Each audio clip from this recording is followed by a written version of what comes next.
നമസ്കാരം. ഓട്ടപ്രദക്ഷിണത്തിലേക്ക് ഏവർക്കും സ്വാഗതം. ഈ രാജ്യവിരുദ്ധർ നമ്മുടെ രാജ്യത്തിനുള്ളിൽ നിന്ന് തന്നെ രാജ്യത്തിനെതിരെ പ്രവർത്തിക്കുന്നവർ പ്രധാനമായും 3 തരത്തിലുള്ളവരുണ്ട്. ഒന്ന്, ഈ ഭീകരവാദികളെ കൂട്ടുന്നില്ല കേട്ടോ. രാജ്യത്തിനെതിരെ പ്രവർത്തിക്കുന്നവർ രാജ്യവിരുദ്ധരെന്ന് ഞാൻ പറയുന്നത് ഈ അർബൻ നക്സൽസ് വിഭാഗത്തിൽപ്പെടുത്താവുന്ന ആളുകളെക്കുറിച്ചാണ്. അല്ലെങ്കിൽ ഈ ആയുധമെടുത്ത് പോരാടാതെ തന്നെ രാജ്യത്തെ നശിപ്പിക്കുവാനുള്ള പ്രവർത്തികൾ ചെയ്യുന്ന ആളുകൾ 3 തരത്തിലുണ്ട്. ഒന്ന്, ഈ ഉമർ ഖാലിദ് ഷാർജൽ ഇമാമിനെ പോലെ പരസ്യമായി കലാപത്തിന് ആഹ്വാനം ചെയ്ത് നിയമപരമായി തന്നെ പിടിച്ചകത്തിടുവാനുള്ള എല്ലാ സംവിധാനങ്ങളും തെളിവുകളും അന്വേഷണ ഏജൻസികൾക്ക് നൽകുന്ന രാജ്യവിരുദ്ധർ.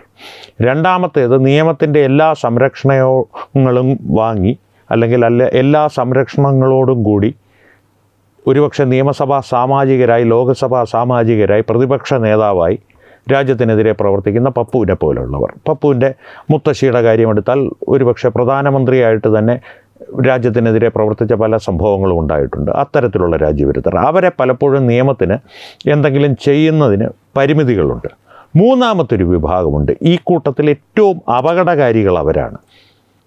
നമ്മുടെ രാജ്യത്തിൻ്റെ രഹസ്യാന്വേഷണ ഏജൻസികൾ മുതൽ പല അന്വേഷണ സംവിധാനങ്ങളുടെയും പ്രതിരോധ സംവിധാനങ്ങളുടെയും ഒക്കെ ഭാഗമായി അതിൻ്റെ വലിയ വലിയ സ്ഥാനങ്ങൾ, ആ സംവിധാനങ്ങളിലെ വലിയ വലിയ സ്ഥാനങ്ങൾ വഹിച്ച്, അധികാര സ്ഥാനങ്ങൾ വഹിച്ച്, അതിനുശേഷവും അധികാരസ്ഥാനത്തിരിക്കുന്ന സമയത്തും രാജ്യത്തിനെതിരെ പ്രവർത്തിക്കുന്ന ചിലർ. അത്തരത്തിലൊരു വ്യക്തിയെക്കുറിച്ചാണ് ഇന്ന് ഓട്ടപ്രദർശനം പ്രേക്ഷകരോട് പറയുവാൻ പോകുന്നത്. ഈ വ്യക്തി ഈ സമീപ ദിവസങ്ങളിൽ വീണ്ടും ചർച്ചകളിലേക്ക് ഉയർന്നു വന്നത്, കഴിഞ്ഞ ദിവസം പാകിസ്ഥാനുമായി വീണ്ടും സമാധാന ചർച്ചകൾ പുനരാരംഭിക്കണമെന്നാവശ്യപ്പെട്ട് പ്രധാനമന്ത്രി ശ്രീ നരേന്ദ്രമോദിക്ക് 61 ആളുകൾ ഒരു കത്തെഴുതി. ആ 61 ആളുകളിൽ ഒരാളാണ് ഈ വ്യക്തി. ഈ വ്യക്തിയുടെ പേര് AS ദുലാത്ത് എന്നാണ്. അമർജീത് സിംഗ് ദുലാത്ത്. അമർജീത് സിംഗ് ദുലാത്ത് ആരായിരുന്നു എന്ന് ചോദിച്ചാൽ, ഒരു ഹ്രസ്വകാലത്തേക്ക് നമ്മുടെ റോയുടെ തലവനായിരുന്നു. രാജ്യത്തെ രഹസ്യാന്വേഷണ ഏജൻസിയായ റോയുടെ തലവനായിരുന്നു. അതിനു മുൻപ് ഇൻ്റലിജൻസ് ബ്യൂറോയിൽ വലിയ സ്ഥാനങ്ങളൊക്കെ വഹിച്ചിട്ടുണ്ട്. അദ്ദേഹത്തിൻ്റെ പ്രവർത്തന മേഖല പ്രധാനമായും കശ്മീരിലായിരുന്നു. പ്രേക്ഷകർ ഒരു കാര്യം ശ്രദ്ധിക്കുക, 1988 മുതൽ 1990 വരെയുള്ള കാലഘട്ടങ്ങളിൽ ജമ്മു ആൻഡ് കാശ്മീർ താഴ്വരയിലെ ഇൻ്റലിജൻസ് ബ്യൂറോയുടെ എല്ലാ പ്രവർത്തനങ്ങളും നിയന്ത്രിക്കുന്ന അധികാരസ്ഥാനത്തായിരുന്നു ഇദ്ദേഹം പ്രവർത്തിച്ചിരുന്നത്. ആ കാലഘട്ടത്തിലേക്ക് നമുക്ക് തിരികെ വരാം. ഇപ്പോൾ ഇദ്ദേഹം ഈ കത്തെഴുതിയത് കൊണ്ടാണോ ഇദ്ദേഹം രാജ്യവിരുദ്ധനാകുന്നത്? അല്ല. ഈ കത്തെഴുതിയത് കൊണ്ടാണ് ഇദ്ദേഹത്തിൻ്റെ ചരിത്രം ഒന്ന് പരിശോധിക്കുന്നത്. ഇദ്ദേഹത്തിൻ്റെ ചരിത്രം പരിശോധിക്കുമ്പോൾ ഒരു അമിത്ഷാ പറഞ്ഞതുപോലെ ക്രോണോളജി സംജിയ ആപ്പ് എന്ന് പറയുന്നത് കാലഘടന, കൃത്യമായ കാലഘടന അനുസരിച്ച് മുന്നോട്ടോ പിന്നോട്ടോ അല്ല പോകുന്നത്.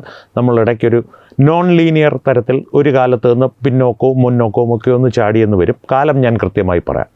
ആദ്യം ഇദ്ദേഹത്തിൻ്റെ ഒരു പ്രവൃത്തി പരിശോധിക്കേണ്ടത്, ഇദ്ദേഹം ഈ അധികാരസ്ഥാനങ്ങളിൽ നിന്നെല്ലാം വിരമിച്ച് പുസ്തകങ്ങൾ എഴുതി നടക്കുന്ന കാലത്തും അധികാരത്തിൻ്റെ ഇടനാഴികളിലുള്ള തൻ്റെ ബന്ധങ്ങൾ സൂക്ഷിച്ചിരുന്നു.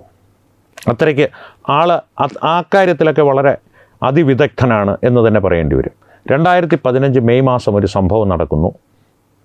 ഒസ്മാൻ എന്നൊരു വ്യക്തി, ആ വ്യക്തിയുടെ മുഴുവൻ പേര് ഒസ്മാൻ ദുറാനി. ആ വ്യക്തി ജർമ്മനിയിൽ നിന്ന് ഭാരതത്തിലെ ഒരു നഗരത്തിലേക്ക് ജർമ്മനിയിലെ ഒരു കമ്പനിയുടെ ജോലി ആവശ്യമായി വന്നിറങ്ങുന്നു. അപ്പോൾ ഇത്തരത്തിൽ വരുന്ന വ്യക്തികൾക്ക്, വിദേശികൾക്ക്, പ്രത്യേകിച്ച് പാകിസ്ഥാനികൾക്ക് നേരിട്ട് ഭാരതത്തിലേക്ക് പാകിസ്ഥാനിൽ നിന്ന് വരുവാൻ നിരവധി തടസ്സങ്ങളുണ്ട്, നിയമത്തിൻ്റേതായിട്ടുള്ള തടസ്സങ്ങളുണ്ട്. ആ തടസ്സങ്ങളെയൊക്കെ മറികടക്കുവാൻ പലരും ഉപയോഗിക്കുന്നൊരു മാർഗ്ഗമാണ് പുറം രാജ്യങ്ങളിലുള്ള, പ്രത്യേകിച്ച് യൂറോപ്യൻ രാജ്യങ്ങളിലുള്ള ഏതെങ്കിലും ഒരു രാജ്യത്തെ IT കമ്പനികളുടെ ഭാഗമായി ഭാരതത്തിലേക്ക് വരുവാൻ ശ്രമിക്കുകയും വരികയും ചെയ്യുന്നത്.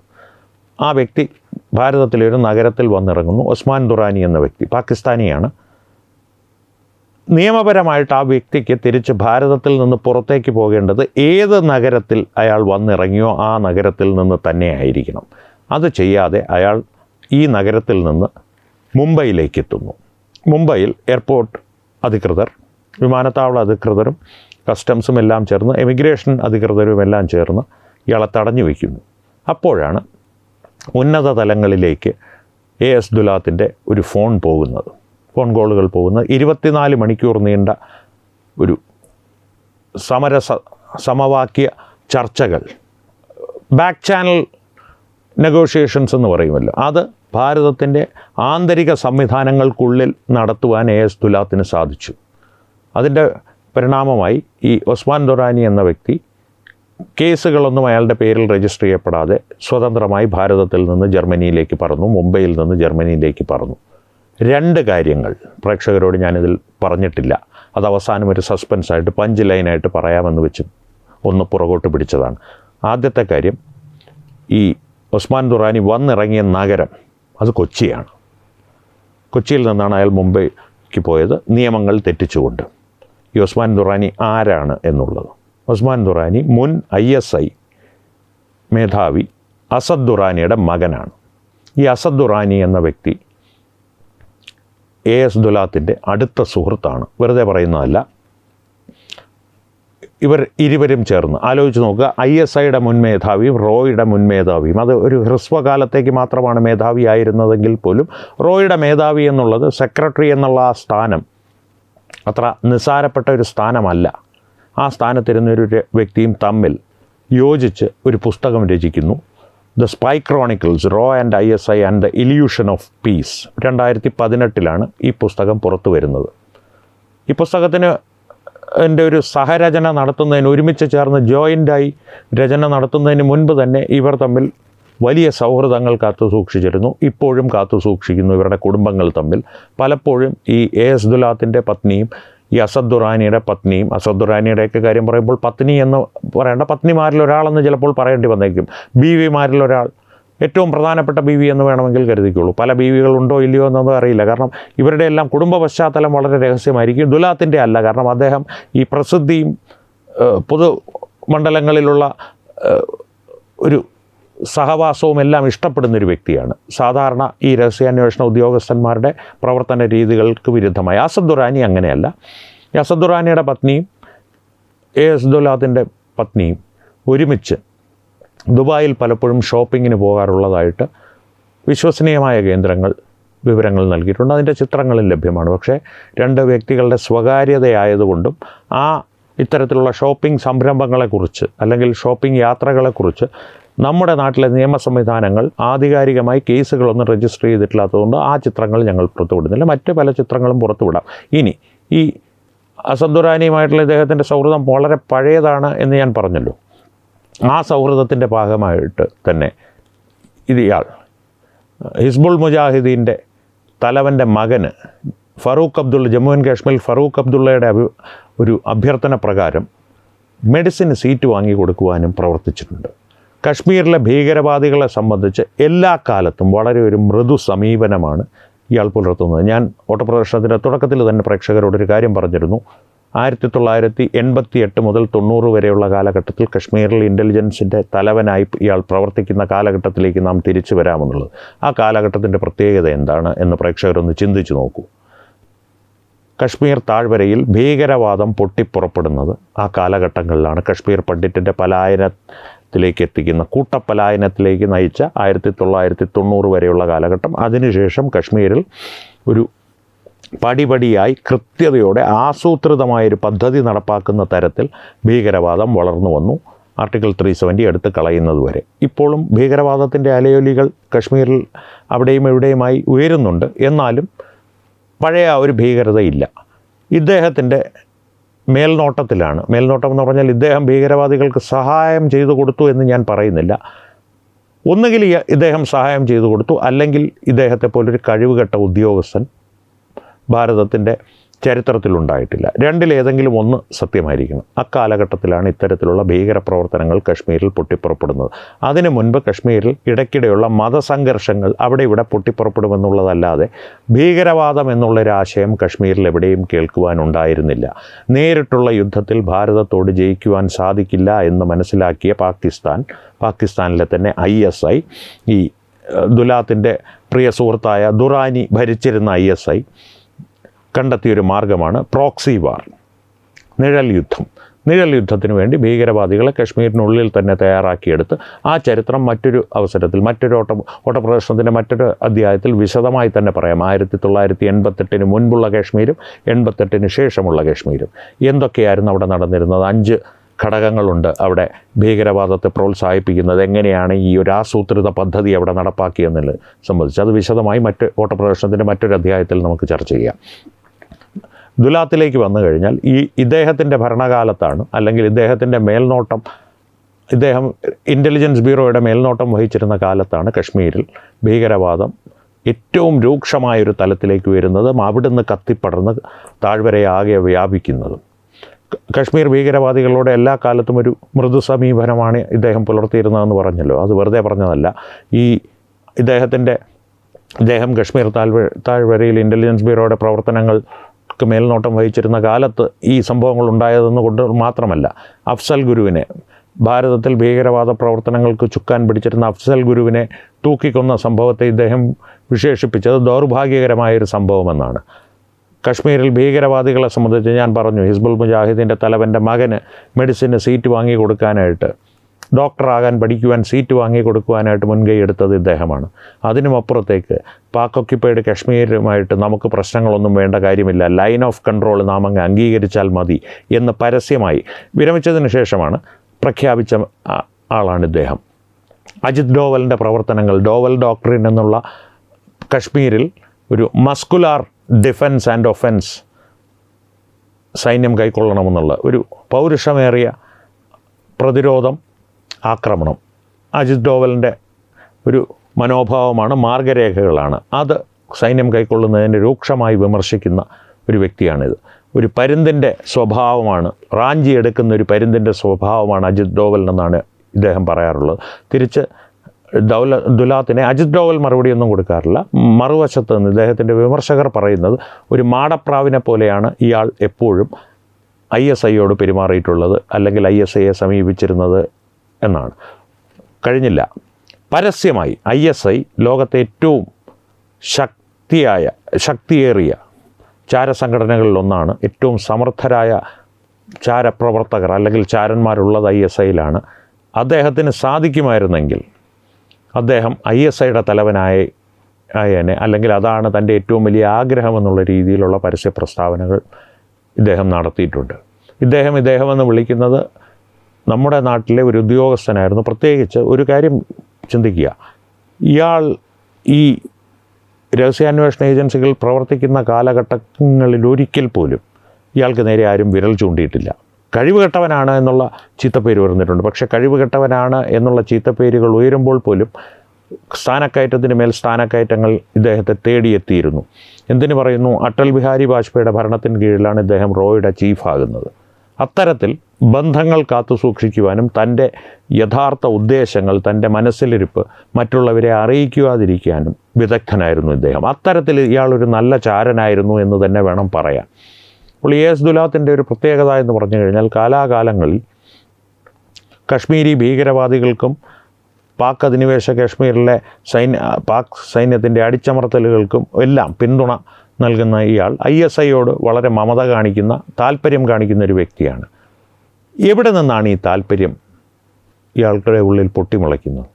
മറ്റൊന്നും അന്വേഷിച്ച് പോകേണ്ട, അടിസ്ഥാനപരമായ മനോഭാവം വെച്ച് ഇയാൾ കോൺഗ്രസിൻ്റെ ഒരു അനുഭാവിയാണ്. തന്നെയുമല്ല, കോൺഗ്രസ്സിൽ തന്നെ ഹമീദ് അൻസാരിയെ പോലുള്ളവർ കോൺഗ്രസ് എന്ന മുഖം മൂടി അണിഞ്ഞ് നമ്മുടെ രാജ്യത്തെ രഹസ്യാന്വേഷണ ഏജൻസികളുടെ ഏജൻറ്റുമാരുടെ രഹസ്യ വിവരങ്ങൾ അന്യരാജ്യങ്ങൾക്ക് ചോർത്തിക്കൊടുത്തിട്ടുണ്ട് എന്നുള്ള ആരോപണം നേരിട്ടിട്ട് പോലും രാജ്യത്തിൻ്റെ ഉപരാഷ്ട്രപതിയായി മാറിയ ഹമീദ് അൻസാരി എന്നുള്ള വ്യക്തിക്ക് അത്രയും മാത്രമല്ല വിശേഷണങ്ങൾ. UPയിലെ ഏറ്റവും വലിയ ഗുണ്ടയും ക്രിമിനലുമായിരുന്നു മുക്താർ അൻസാരിയുടെ അടുത്ത ബന്ധുവും കൂടിയാണ് ഹമീദ് അൻസാരി. അത്തരത്തിലുള്ള വ്യക്തികളുമായിട്ടായിരുന്നു ഇയാളുടെ നിതാന്ത സൗഹൃദങ്ങൾ. AS ദുലാത്തിൻ്റെ എല്ലാം. കശ്മീർ ദ വാജ്പേയി ടൈംസ് എന്ന ദ വാജ്പേയി ഇയേഴ്സ് എന്ന ഇദ്ദേഹത്തിൻ്റെ പുസ്തകം ഹമീദ് അൻസാരിയാണ് പ്രകാശനം ചെയ്യുന്നത് 2015 കശ്മീർ ദ വാജ്പേയി ഇയേഴ്സ്. കാരണം വാജ്പേയിയുടെ ഭരണകാലത്ത് മറ്റൊരു കാര്യം കൂടി ഇയാൾ നേടിയെടുത്തു. കശ്മീരിലെ ഒരു പ്രത്യേക ഉപദേഷ്ടാവായി, കശ്മീർ വിഷയത്തിലൊരു പ്രത്യേക ഉപദേഷ്ടാവായി ഉള്ള സ്ഥാനവും ഇയാൾ നേടിയെടുത്തു. അതിനുശേഷമാണ് വിരമിക്കലിലേക്ക് പോകുന്നത്. ആ വിരമിക്കലിനെ സംബന്ധിച്ച് നിരവധി കിംവദന്തികളുണ്ട്. ഒടുവിൽ ഇയാളുടെ സത്യാവസ്ഥ മനസ്സിലാക്കി പുറത്താക്കുകയായിരുന്നു, അല്ല ഇയാൾ തന്നെ ഒഴിഞ്ഞു പോവുകയായിരുന്നു. ആലോചിക്കുക, RN കാവു എന്ന മഹാരഥൻ തുടങ്ങിയ, അല്ലെങ്കിൽ അദ്ദേഹത്തിൻ്റെ തലച്ചോറിലുദിച്ച ആശയമായ റോയുടെ തലപ്പത്ത് മഹാരഥന്മാർ ഉണ്ടായിട്ടുണ്ട്. ആ മഹാരഥന്മാർക്കൊക്കെ എപ്പോഴും ഒരു തടസ്സം രാഷ്ട്രീയ നേതൃത്വമായിരുന്നു. പക്ഷേ അവരിൽ മിക്കവരും അവരുടേതായിട്ടുള്ള രാഷ്ട്രീയം റോയുടെ ഉള്ളിൽ കൊണ്ടുവരികയോ റോയുടെ ഉള്ളിൽ അങ്ങോട്ടും ഇങ്ങോട്ടുമുള്ളൊരു രാഷ്ട്രീയം എപ്പോഴും ഉണ്ടായിരുന്നു. പക്ഷേ പുറത്തു നിന്നുള്ള ഏതെങ്കിലും പാർട്ടിയോട്, രാഷ്ട്രീയ കക്ഷിയോടുള്ള അനുഭാവം സംബന്ധിച്ചുള്ള അല്ലെങ്കിൽ അതിനോട് ബന്ധപ്പെട്ട ഒരു രാഷ്ട്രീയം റോയുടെ ഉള്ളിൽ കൊണ്ടുവരാതിരിക്കാൻ അവരെല്ലാം ശ്രദ്ധിച്ചിരുന്നു. എ.എസ്. ദുലാത്ത് എന്ന വ്യക്തി അതിനെല്ലാം വിപരീതമായി പ്രവർത്തിച്ചൊരു വ്യക്തിയാണ്. തന്നെയുമല്ല, ഭാരതത്തിൻ്റെ താല്പര്യങ്ങൾക്ക് അനുസൃതമായി അല്ലെങ്കിൽ ഭാരതത്തിൻ്റെ താല്പര്യങ്ങൾക്ക് വേണ്ടി ഒന്നും പ്രവർത്തിച്ചിട്ടുമില്ല. അദ്ദേഹത്തിൻ്റെ ഒരു നീണ്ടകാല ഔദ്യോഗിക ജീവിതം പരിശോധിച്ചാൽ നമുക്ക് വ്യക്തമാകുന്നത് ഭാരതത്തിന് അനുകൂലമായൊരു തീരുമാനമോ ഏതെങ്കിലും ഒരു പ്രവൃത്തിയോ അദ്ദേഹത്തിൻ്റെ ഭാഗത്തു നിന്നുണ്ടായിട്ടില്ല എന്ന് മാത്രമല്ല, ഭാരതത്തിൻ്റെ ശത്രുക്കളെ പ്രോത്സാഹിപ്പിക്കുന്ന രീതിയിൽ, അവരെ പൊതിഞ്ഞു പിടിച്ച് സംരക്ഷിക്കുവാൻ ശ്രമിക്കുന്ന രീതിയിൽ, അവരുടെ മക്കളെ സംരക്ഷിക്കുവാൻ ശ്രമിക്കുന്ന രീതിയിലുള്ള പ്രവൃത്തികളും വാക്കുകളും അദ്ദേഹത്തിൻ്റെ ഭാഗത്തു നിന്ന് നിരന്തരം ഉണ്ടായിട്ടുണ്ട്. പ്രത്യേകിച്ച് ഔദ്യോഗിക ജീവിതത്തിൽ നിന്ന് വിരമിച്ചതിന് ശേഷം ഇപ്പോഴും അത്തരത്തിലുള്ള പ്രവർത്തികൾ അദ്ദേഹം തുടർന്നു കൊണ്ട് തന്നെ ഇരിക്കുന്നു. പിന്നെ എടുത്തു പറയുമ്പോൾ അമീത് അൻസാരി മാത്രമല്ല ഇദ്ദേഹത്തിൻ്റെ അടുത്ത സുഹൃത്ത്. നമ്മുടെ വ്യാജഗാന്ധി കുടുംബത്തിലെ യുവരാജാവ് പപ്പു ഇദ്ദേഹത്തോട് വളരെ അടുപ്പം പുലർത്തുന്ന ഒരു വ്യക്തിയാണ്. അല്ലെങ്കിൽ ഇദ്ദേഹം പപ്പുവുമായി വളരെ അടുപ്പം പുലർത്തുന്ന ഒരാളാണ്. അത്തരത്തിലുള്ളൊരു സൗഹൃദവും ഊഷ്മളമായ സൗഹൃദവും ഇവർ തമ്മിൽ നിലനിൽക്കുന്നുണ്ട്. ഞാൻ ആദ്യം ഈ ഓട്ടപ്രദർശനത്തിൻ്റെ തുടക്കത്തിൽ പറഞ്ഞതുപോലെ 3 തരത്തിലുള്ള രാജ്യവിരുദ്ധരുണ്ടെന്ന് പറഞ്ഞില്ലേ, അതിലിനി 2 പേരുമായിട്ട് മാത്രമേ ഇദ്ദേഹത്തിന് എന്തെങ്കിലും ബന്ധമുണ്ടോ എന്ന് സംശയിക്കാനുള്ളൂ. ആദ്യത്തെ തരംതിരിവിൽ പറഞ്ഞ ഉമർ ഖാലിദും ഷാർജിൽ ഇമാമുമായി, രണ്ടാമത്തെ തരംതിരിവിൽ പറഞ്ഞ പപ്പുവുമായിട്ട് ഇദ്ദേഹത്തിന് അടുത്ത ബന്ധമാണ്, മൂന്നാമത്തെ തരംതിരിവിൽ ഇദ്ദേഹം തന്നെ ഉൾപ്പെട്ടിട്ടുമുണ്ട്. അങ്ങനെ വരുമ്പോൾ ഒന്ന് ആലോചിക്കാമല്ലോ എത്രത്തോളം അപകടകാരിയായ ഒരു മനുഷ്യനാണ് ഇയാളെന്നും ഇയാളെ എത്ര കാലമാണ് ഭാരതത്തിൻ്റെ രഹസ്യാന്വേഷണ സംവിധാനങ്ങൾ അവരുടെ ഉള്ളറകളിൽ വെച്ച് സൂക്ഷിച്ച് അവരുടെ ഏറ്റവും പ്രധാനപ്പെട്ട സ്ഥാനങ്ങളിലേക്കുള്ള വാതിലുകൾ തുറന്നിട്ട് കൊടുത്തത് ഇയാളുടെ മുൻപിൽ. അക്കാലത്ത് ഇദ്ദേഹത്തിൻ്റെ ഭാഗത്ത് നിന്ന് ഏതെങ്കിലും തരത്തിലുള്ള രാജ്യവിരുദ്ധ പ്രവർത്തനങ്ങൾ, അതായത് പാകിസ്ഥാനുമായിട്ട് എന്തെങ്കിലും തരത്തിലുള്ള ബന്ധങ്ങൾ സ്ഥാപിച്ച് പിൻവാതിലിലൂടെ ഭാരതത്തിൻ്റെ രഹസ്യങ്ങൾ ഇയാൾ ചോർത്തിയിട്ടുണ്ടോ എന്ന് ചോദിച്ചാൽ നിയമപരമായി ഇന്ന് വരെ അതിനെ സംബന്ധിച്ച് യാതൊരു തെളിവുകളും ഉണ്ടായിട്ടില്ല. തെളിവുകൾ ഉണ്ടാവാതിരിക്കുവാനുള്ള കാരണം എന്ന് ഞാൻ വിശ്വസിക്കുന്നത് ഇയാൾ വിരമിക്കുന്നതിന് ശേഷം അല്ലെങ്കിൽ വിരമിക്കുന്നതിന് തൊട്ട് മുൻപോ വിരമിച്ചതിന് ശേഷമോ അതിനുള്ള ഇയാളെ പ്രതി അന്വേഷണം വേണമെന്നുള്ള ആവശ്യങ്ങൾ ഉയർന്നിരുന്നെങ്കിലും അതൊന്നും നടപ്പാക്കപ്പെട്ടിട്ടില്ല. പ്രത്യേകിച്ച് 2004 UPA സർക്കാർ അധികാരത്തിൽ വന്നതിന് ശേഷം ഇയാളുടെ ഭാഗത്തു നിന്ന് ഇയാളിലേക്ക് നീളുന്ന യാതൊരു തരത്തിലുള്ള അന്വേഷണങ്ങൾക്കും ഒരു പ്രോത്സാഹനവും ലഭിച്ചിട്ടില്ല എന്ന് മാത്രമല്ല, അത്തരത്തിലുള്ള ആവശ്യങ്ങളെല്ലാം തന്നെ അടിച്ചമർത്തപ്പെടുകയും ചെയ്തു. അല്ലെങ്കിൽ ശക്തി ഉപയോഗിച്ചുള്ള അടിച്ചമർത്തലല്ല, അധികാരം ഉപയോഗിച്ചുള്ള അടിച്ചമർത്തപ്പെടൽ, അല്ലെങ്കിൽ ആ ആവശ്യങ്ങളെല്ലാം മൂടിവെക്കുക എന്നുള്ള ഒരു പ്രവർത്തന രീതിയിലൂടെ അവയെല്ലാം ഒതുക്കപ്പെട്ടു. അതുകൊണ്ട് തന്നെയാണ് ഇദ്ദേഹം രക്ഷപ്പെട്ട് നടക്കുന്നത്. ഇയാളെന്ന് പലപ്പോഴും വിളിക്കണമെന്ന് ആഗ്രഹമുണ്ടെങ്കിൽ പോലും ഇദ്ദേഹമെന്ന് വിളിക്കേണ്ട ഗതികേട് നമുക്കുണ്ടാകുന്നത്. അല്ലെങ്കിൽ ഇയാളെന്നോ ഇവനെന്നോ ഉള്ള വിളികൾ അർഹിക്കുന്നൊരു വ്യക്തിയാണ് എ.എസ്. ദുലാത്ത്. ഒരു അടിമുടി രാജ്യവിരുദ്ധത നിറഞ്ഞ അദ്ദേഹത്തിൻ്റെ ഒരു മുഖഭാവത്തിലും ശരീരഭാഷയിലും തന്നെ പൊതുമണ്ഡലങ്ങളിൽ അദ്ദേഹം ഇടപെടുന്ന രീതിയിൽ തന്നെ നമുക്ക് മനസ്സിലാകും അദ്ദേഹത്തിന് അടിസ്ഥാനപരമായിട്ട് ഭാരതത്തോട് എന്തോ ഒരു വെറുപ്പോ ഒരു പുച്ഛമോ ഉള്ളിൽ കുടുങ്ങിയിട്ടുണ്ട്. അത്തരത്തിലുള്ള ഒരു രാജ്യവിരുദ്ധൻ്റെ ചരിത്രമാണ് ഹ്രസ്വമായി ഓട്ടപ്രദർശനം എന്ന് പ്രേക്ഷകരുടെ മുമ്പിൽ അവതരിപ്പിച്ചത്. ഈ ചരിത്രം കേട്ടപ്പോൾ പ്രേക്ഷകർക്ക് എന്ത് തോന്നുന്നു? നിങ്ങൾ നേരത്തെ ഈ കഥകൾ കേട്ടിട്ടുണ്ടോ? ഇയാളുടെ ഈ ചരിത്രങ്ങൾ, അതിൽ തന്നെ ഈ ഒസ്മാൻ ദുറാനിയുടെ ചരിത്രം ഇത്രയും വിശദമായി മറ്റെവിടെയെങ്കിലും നിങ്ങൾ കേട്ടിട്ടുണ്ടാകുമെന്ന് എനിക്ക് തോന്നുന്നില്ല. ISI മുൻ മേധാവിയുടെ മകനെ സഹായിച്ചു എന്നുള്ളത് നിങ്ങൾ കേട്ടിട്ടുണ്ടാകും. കൊച്ചി ഉൾപ്പെടെയുള്ള വിവരങ്ങൾ പങ്കുവെച്ചുകൊണ്ട് ഇത്രയും വിശദമായി ആരെങ്കിലും തത്വമയി ന്യൂസ് അല്ലാതെ നിങ്ങളോട് ഈ വിവരങ്ങൾ പങ്കുവെച്ചിട്ടുണ്ടാകുമെന്ന് എനിക്ക് തോന്നുന്നില്ല. അങ്ങനെ നിങ്ങൾക്ക് നേരത്തെ അറിയാമായിരുന്നെങ്കിൽ ആ വിവരം തീർച്ചയായും കമൻറ്റുകളിലൂടെ പങ്കുവയ്ക്കുക. ഒപ്പം ഈ വിഷയത്തെ സംബന്ധിച്ചുള്ള നിങ്ങളുടെ പൊതുവായ പ്രതികരണങ്ങൾ എന്താണ് നിങ്ങളുടെ അഭിപ്രായം എന്നുള്ളതും കമൻറ്റുകളിലൂടെ തീർച്ചയായും ഞങ്ങളുമായി പങ്കുവയ്ക്കുക. വീഡിയോ ലൈക്ക് ചെയ്യുക, നിങ്ങളുടെ പ്രിയപ്പെട്ടവരുമായി ഷെയർ ചെയ്യുക. ഏറ്റവും പ്രധാനപ്പെട്ട കാര്യം, തത്വമയി ന്യൂസിൻ്റെ യൂട്യൂബ് ചാനൽ നിങ്ങൾ ഇതുവരെ സബ്സ്ക്രൈബ് ചെയ്തിട്ടില്ലെങ്കിൽ തീർച്ചയായും സബ്സ്ക്രൈബ് ചെയ്യുക. അപ്പോൾ വീണ്ടും കാണാം. സംവാദങ്ങൾ തുടരട്ടെ. നന്ദി. ശുഭരാത്രി.